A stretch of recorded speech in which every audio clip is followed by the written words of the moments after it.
So I think most people were wanting this budget to address two main things. Address the affordability crisis, Jake, and the other one is to really set Canada up to prosper economically, at least in the near to medium term. Do you think it delivered? And maybe we can just kick things off by talking about the affordability crisis. Yeah, I mean, I think there are certainly a lot of problems inherent in the budget here. One of the main aspects of the affordability initiatives outlined by the federal government in the budget was that grocery rebate, which is really an extension of doubling the GST credit over time. And now this kind of might help at the margin with some Canadians, as it offers a few hundred extra dollars for some Canadian families. However, when we actually look at inflation, it's still, rising over time, especially for food inflation. That's over 10% year over year right now. So, there still are these significant cost increases. The GST rebate won't be able to compensate Canadians for that full cost of that increase over time. And at the same time, another concern too is that we're borrowing money to pay for these affordability initiatives too over time. So that's just going to kind of kick the can down the road to a later date when Canadians could face future tax hikes to pay for all that spending that we're doing right now, too. So, there's a lot of concerns kind of around some of the initiatives in the plan. And overall, I don't think it necessarily addressed all the concerns for Canadians on affordability in particular. Yeah, Jake, let's talk about the grocery rebate, and we have a chart just to explain what people are getting for that.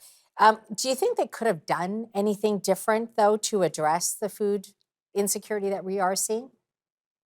So this is actually a quite a tough issue, mainly because since we are facing inflation right now, the government has limited tools at its disposal. Because if you're increasing spending significantly, what you can actually do is pour fuel on the flames of inflation, as the finance minister said. Hmm. So you do have to be fairly restrained with what measures you're rolling out over time. But one of the things that you can actually do is kind of pare back some of that spending to kind of decrease that inflation over time, or help a little bit on that aspect. So there is some concerns of, if you're increasing government spending, you're actually making it more expensive for Canadians over time, because you could actually be increasing inflation even more than it otherwise would be. So there's also that concern there. But it is a difficult issue. There is a balancing act for governments in these cases to actually address a lot of the affordability concerns for Canadians. Yeah, that makes sense, doesn't it? Let's talk about housing then, Jake, because this is a rising and huge expense for many in terms of not just mortgages, but also rent. Like I think most would say we have a housing crisis. So they have this tax-free first time, savings account that's they talked about before, but it's finally rolled out or it's rolling out. Do you think it will help? Well, I think the policy is well intentioned because it's trying to address affordability, but I don't think in reality it's going to help very much, and it may actually make the problem worse. The reason why this is the first home savings account has the advantages of both RSP and a TFSA.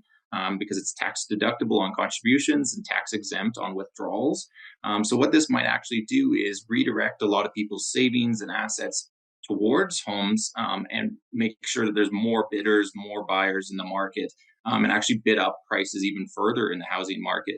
So we could see, a lot more demand in the housing market, whereas we're not really addressing the supply issue, which is really the chronic problem in the housing affordability crisis.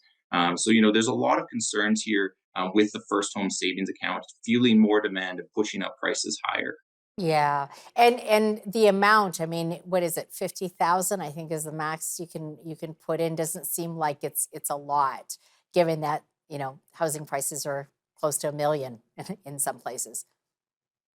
So the contributions per year are capped at about $8,000, and the total amount is capped at $40,000 over 40. time. Okay. But one of the main concerns, though, is that if you're pushing up prices of houses further, yes, you might have an extra $40,000 going into these houses, but the prices of the homes might go up faster than that $40,000, for Exactly. instance.